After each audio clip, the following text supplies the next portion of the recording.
Ever get that feeling? You know that feeling when your partner's routine does like a complete 180. Uh-huh. Like suddenly they're swamped with late meetings or Yeah. like random trips to the craft store. Yeah. And you can't help but wonder, okay, is it just me or is something up here? Yeah. We're diving into a source today called, get this, 6 signs a woman has another man in her life. Hmm. And that whole, wait, why is her schedule suddenly so different thing? Yeah. That's exactly the kind of scenario it jumps into right off the bat. It's interesting you use the word shift, right? Because it's not just about someone's like literal hours in a day, is it? It's about what's become important to them, their priorities.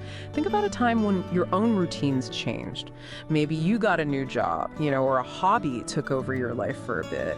Did it affect the people you're closest to, your relationships? And if so, how'd you navigate that with, say, a significant other? Totally. Yeah. And it's one thing to, like you said, be dizzy, have that shift happen. Mm-hmm. But it's a whole other thing when those changes come with zero explanation Right. or they feel kind of like shrouded in secrecy. Yeah. That's when those little alarm bells might start going off in your head, right? Exactly. And again, this isn't about like demanding a minute by minute breakdown of your partner's day, right? Right. It's not about that. It's about that feeling you get, that gut feeling when something just feels off and how that can impact the trust you've built.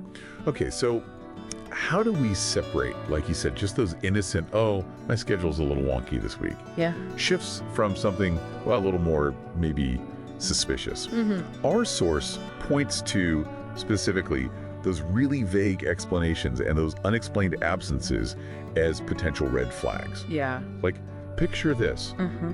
Your partner is all of a sudden obsessed with this Tuesday night pottery class, Okay. but you've never seen a single solitary lump of clay. Mm-hmm. It's not about the pottery, right? Right. It's that lack of transparency, that can be really unsettling in a relationship. And I think that takes us back to something really fundamental about why we even get into relationships, right? Okay. It's that human need for connection. We all crave it. We want validation from our partner, intimacy, that reassurance that we matter to them. Yeah. So when those things start to, decrease, dwindle, it's natural to wonder, even subconsciously, okay, are those needs being met somewhere else? Which leads us to sign number 2 that our source highlights. Okay.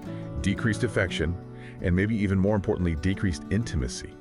And we're not just talking about the physical stuff here. Right. It's bigger than that. Yeah. It's more than just the good morning text drying up Yeah. or those like spontaneous date nights becoming a thing of the past. Mm-hmm. It's this emotional distance that can creep in. Yeah. That's the stuff that can be even more painful than, physical distance. Right, because you can be right next to someone, physically present, Totally. but emotionally, you're miles apart, A million miles apart. Yeah. And I think that's what makes it so hard. Yeah. It's that feeling of, do you even see me anymore? And that can be heartbreaking. Exactly. It's like, think about dinner conversation, right? Mhm. When it goes from playful, where you're both riffing off each other, to like this dry news report, or what a hug, or holding hands, when that starts to feel like, like an obligation. These are small things, but man, they can really start to add up because they chip away at the core of why we connect with someone in the first place. It's easy, I think, to brush off, oh, she missed a good morning text, it's fine, she's busy,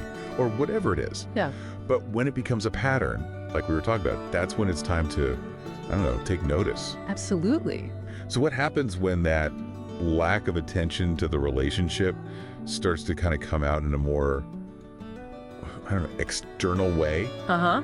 Our source calls this one the glow-up effect. Okay. And honestly, it's a bit more noticeable. Right? Yeah. You're going to notice these things more. Yeah, it's interesting. It's like sometimes the physical changes are reflecting something deeper, right? Totally. Like, think about a time when you went through some transformation, new haircut, you finally committed to that fitness journey you've been talking about forever, maybe even just like a total wardrobe revamp. What was the motivation behind it? What was driving you to make that change? Right. Was it really like, I'm doing this for me and I feel amazing? Yeah. Or was there a part of you, even a small part, that was looking for that validation, maybe even from someone new, like, oh, I hope they notice this? And that's the million-dollar question with this particular sign, right?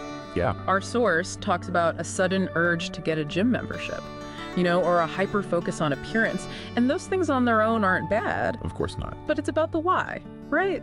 Totally. Right. So if your partner is suddenly strutting around in a new wardrobe and hitting the gym every day, that's not an automatic red flag. But if it's coupled with those other things we've talked about, the schedule changes, that emotional distance, it might be worth, paying a little more attention to. Yeah, it's all about connecting the dots. One thing here, one thing there, by itself might not mean much. But when you zoom out and start to see a pattern, Yeah. it's only natural to wonder, what's the deal? Right? It's like that saying, the truth is in the details. But what about when those details are, like, locked behind a password? Oh, boy. That brings us to a sign that, honestly, feels like it's straight out of a spy thriller. Phone protectiveness. Yeah, it's so interesting how our phones have become this point of tension or fascination in our relationships. I mean, we carry our whole lives on these devices, conversations, photos, banking info, everything. Everything. So yeah, a certain level of privacy is not just normal, it's healthy, it's expected. Of course. Yeah. I mean, we all have those group texts or those selfies we wouldn't want, like, plastered on a billboard. But there's a difference between that healthy, this is mine, and suddenly, someone's phone is like this super guarded vault. Right. It's like Fort Knox to get into the thing. Exactly. It's like, it's the most fascinating object in the room, buzzing constantly, but always face down. You ever noticed that? Oh, all the time. And it's that change that's key, right? Right.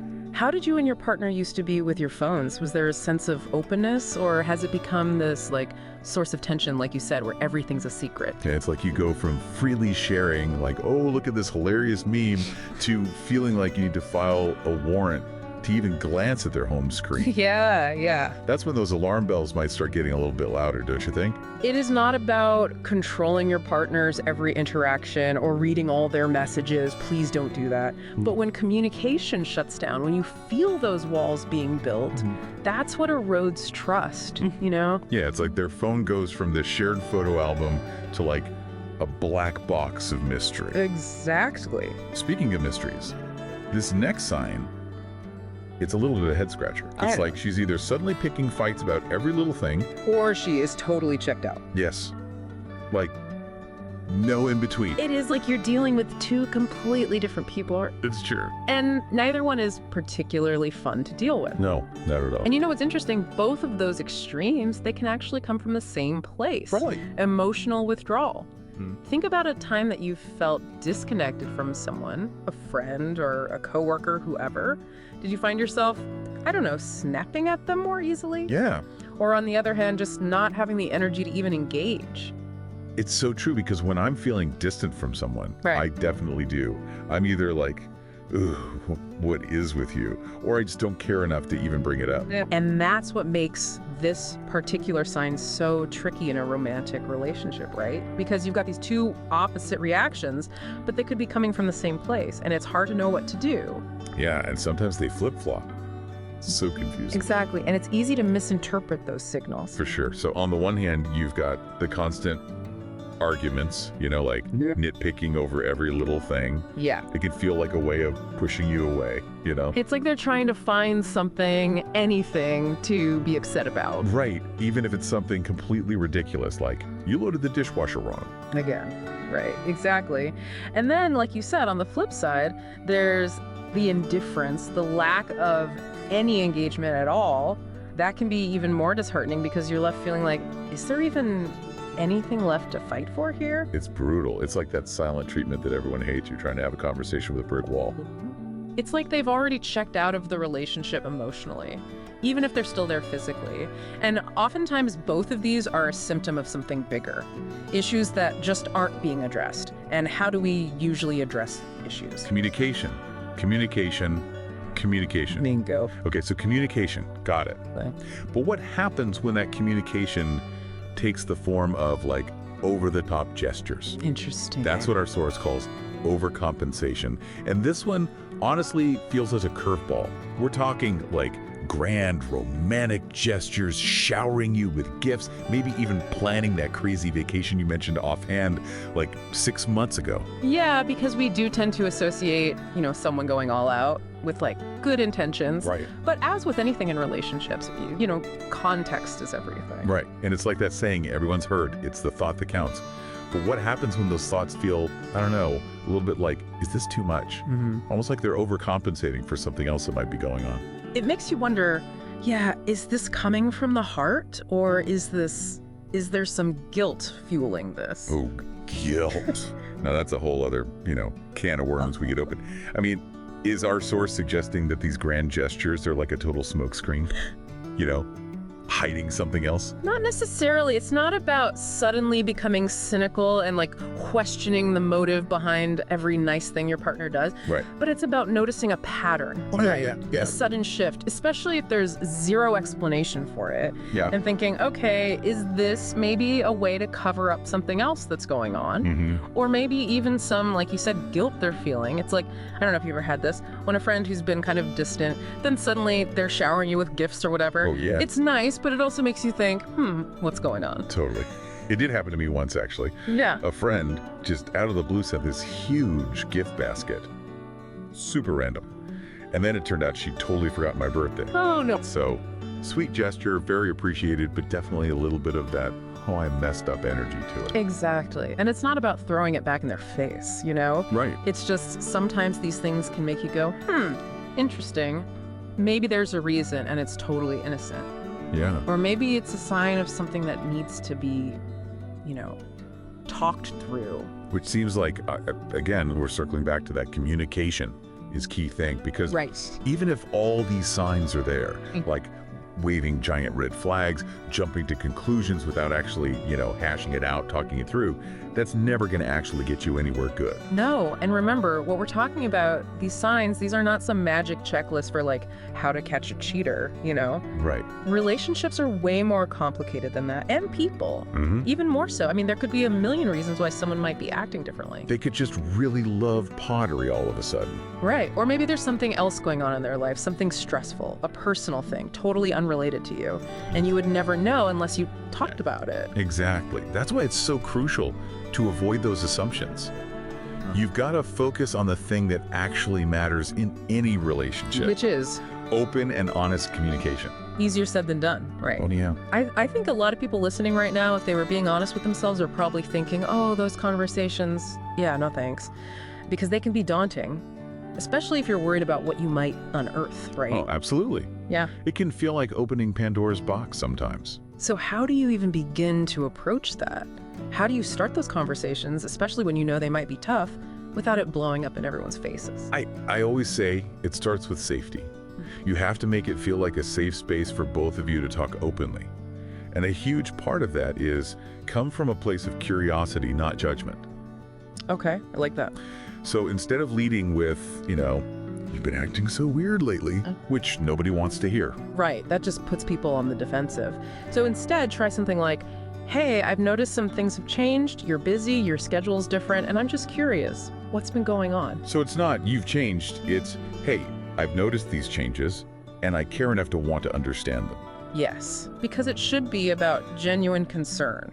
Right, a desire to understand what your partner's going through, not pointing fingers or assuming the worst. And I think that ties back to that whole idea of safety, right? Yeah. Because if you feel attacked or judged, you're going to immediately shut down. 100%. And don't forget, communication is a two-way street. Oh, right. Good point. It's not just about you getting to air your grievances. It's about really listening, actively listening to what your partner has to say. Even if it's not what you want to hear. Even then, because that's how you build trust, by making it safe for both people, to be honest. And I think, to your point earlier, remembering that they might be totally oblivious to the fact that something they're doing is being perceived a certain way. Oh, absolutely. Sometimes just saying, hey, when you do this, it makes me feel, can be a game changer because they might have no idea. Right. They're not mind readers. It's about creating that space where both people feel heard, respected, even in the middle of a disagreement or a tough conversation. And sometimes being willing to have those conversations, even when it feels awkward, even a little messy, is the key to a stronger relationship. Because what's that saying? Real intimacy is being fully known and fully loved. I love that. So as tempting as it is to play relationship detective, maybe channel our inner Nancy Drew a little bit. Right. The real key to unraveling those mysteries is way simpler. talk to each other. Yes. Openly, honestly, kindly, all that good stuff. Because at the end of the day, you might discover that those red flags were nothing more than, a few misplaced paintbrushes and a whole lot of assumptions. It really is true though, isn't it? Like Yeah. that whole thing, the truth will set you free. Mm-hmm. But sometimes getting there, it takes some serious guts. It does. You have to be willing to be vulnerable, put yourself out there, and face those uncomfortable emotions. Because let's be real, having those conversations like about trust and red flags and stuff, Oh yeah. not exactly a walk in the park. Nobody wants to have those. Yeah. Nobody wants to feel like they're accusing their partner of something. Right. Or, on the flip side, being accused of something when you're like, wait, what?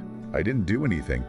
It's such a fine line to walk. It is. It can feel like navigating a minefield sometimes. It's true.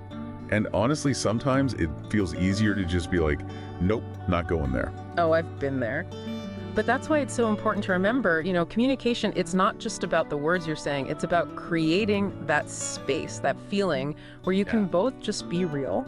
And to your point earlier, where you're going to be heard, Yeah. even if what you're saying isn't like the easiest thing in the world to hear. Exactly. You have to feel safe being honest, even if it's a little messy. Because isn't that what it's all about?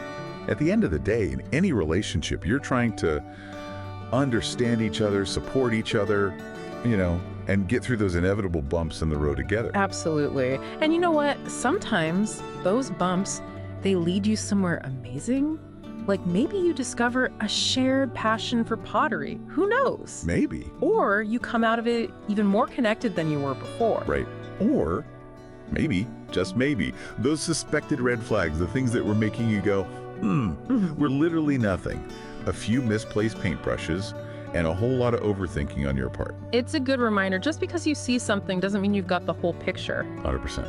These signs, they can raise questions for sure, but they're not a crystal ball. Nope. The only way to know is to talk to your person. Okay. So I love that. I think that's the perfect note to end on, actually. So to everyone listening, I want to leave you with this. What can you do today, like right now, to make your relationship, whether it's of a partner, a friend, family member, whatever, a place where communication is open, it's honest, and there's that foundation of trust? Such a good question, because when you think about it, all the good stuff, respect, intimacy, truly knowing someone, it all comes back to that, doesn't it? It really does. Well, on that note, thanks for joining us for this deep dive. Until next time.